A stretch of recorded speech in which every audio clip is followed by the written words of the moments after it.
Hey story seekers, it's Nesha, and you are now listening to Nesha's Open Diary, where the stories are real and the tea is all about me.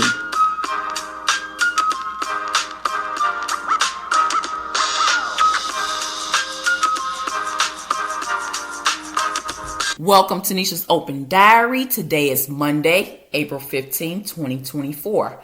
I am Nesha, and you are now listening to Nesha's Open Diary, where my story times are true and my experiences are real. And today's story time is about how I met my best friend. Matthew 7, 1 through 5. Judge not that you be not judged. For with what judgment you judge, you will be judged. And with the measure you use, it will be measured back to you. This story time starts when I was in the 6th grade at this school called Robert Fulton Elementary School. The school year had just got underway, and the class I was in, I know nobody. And at this point in time, labels and name brands were becoming more apparent to me. And we were in the first week of school, and everybody was coming in fresh. You know how it is when school first starts. Everybody's hair's pressed and laid. Everybody got on fresh new clothes, new shoes, backpack, everything new. Until them first 2 to 3 weeks go by, then things kind of go down a little bit. And so I did too. I was fresh. I had on new stuff or whatever, but I just had on basic stuff. And more importantly, my shoes came from Payless. As in, I ain't have on no name brand shoes. I had on decent stuff. It just wasn't, labels and stuff like that. And everybody knows that Payless was a cheap and discounted type of shoe store. And I will reiterate again, my mom was raising 4 kids alone after the situation with my father. And when he was out of the picture, it was all on her, which it kind of already was. It was her and us 4 kids. And she couldn't afford to go do certain things or whatever because we was on a budget.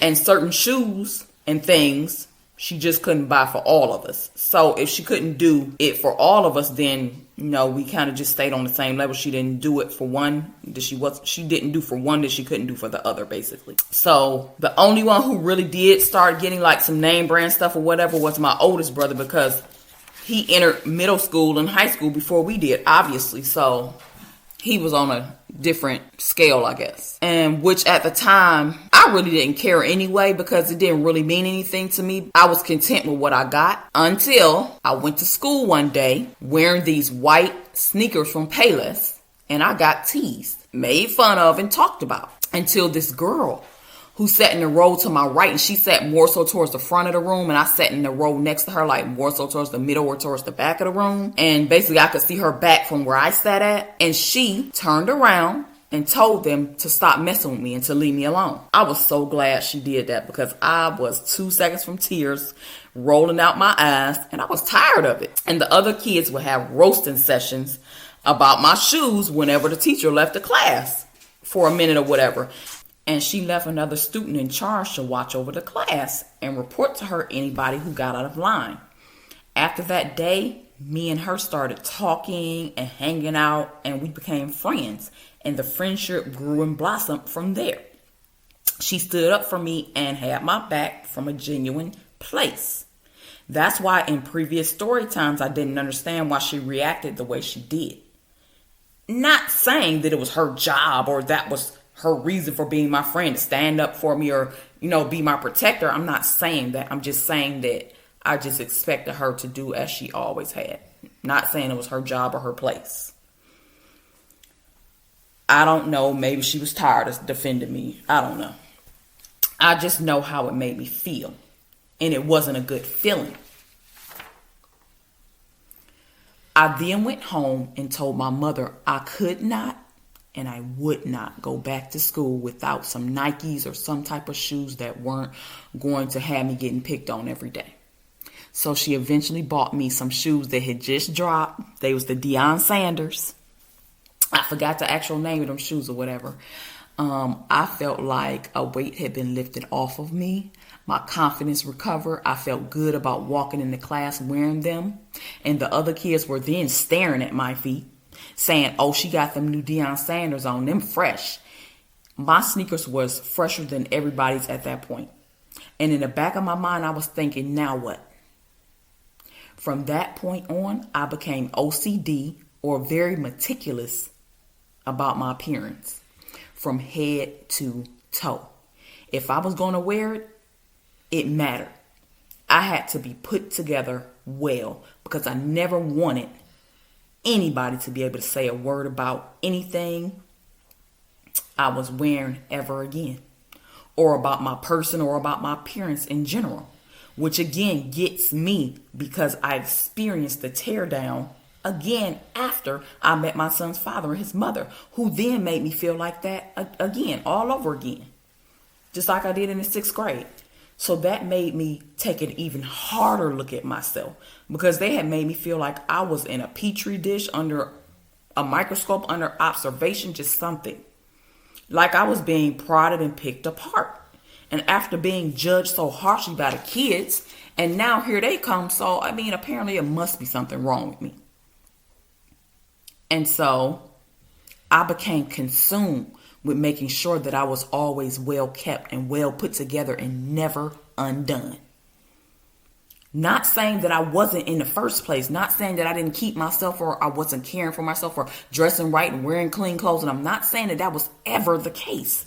It was just that other people were judging me and expecting me to adhere to their expectations and their standards, much like the ones society has bestowed upon us.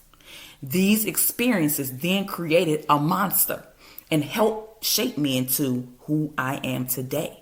I refuse to leave the house and go out in public without being well put together. With a hair out of place, ain't no way I'm stepping out the front door. My hair has to be done. My makeup got to be done. My outfit got to be on point. My shoes got to be fly. I have to be fly from head to toe. And if not, I am not good.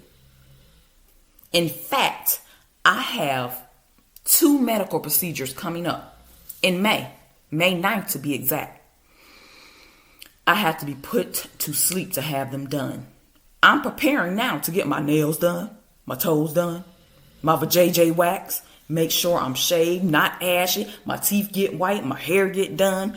I have to be there at 8:30 in the morning, and I'm going into this appointment to be put to sleep. But guess what?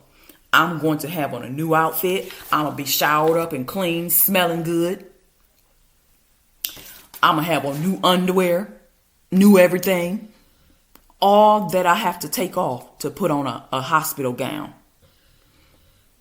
And I'm very concerned about the doctors and the nurses and the anesthesiologists and the assistants who are all going to be standing over me during these procedures, who are going to be judging me, if you ask me. They're going to be judging me, and during these procedures or whatever, if you ask me. And so I'm trying my best to show up as the best me. And I'm trying to leave no room for anybody to have anything to find negative to say about me. My life will be in their hands while I'm under this anesthesia.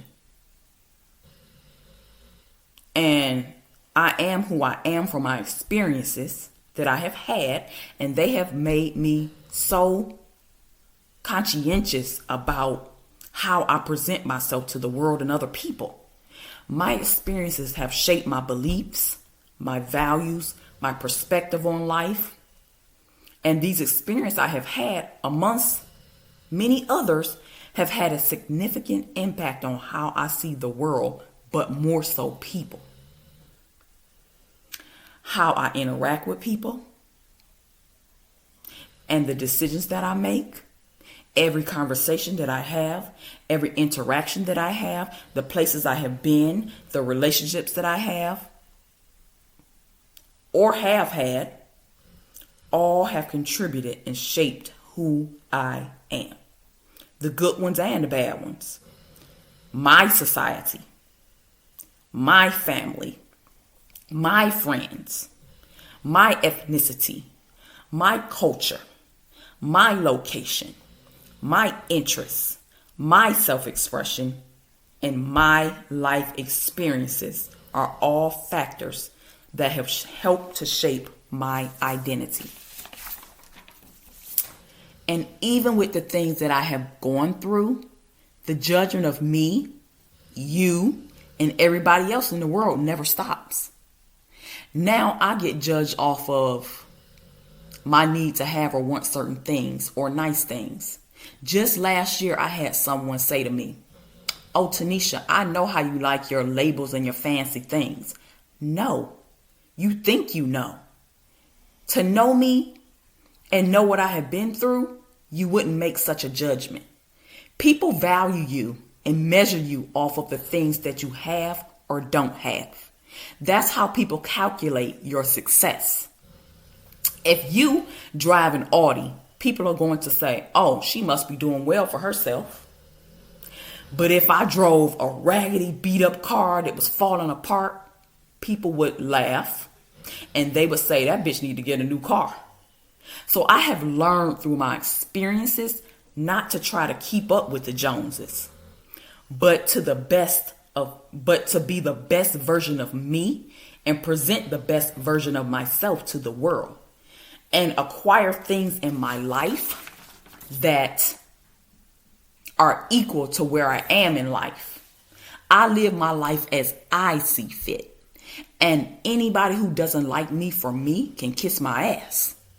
Because material things are nice to have, but they don't make me me. They don't define me as a person.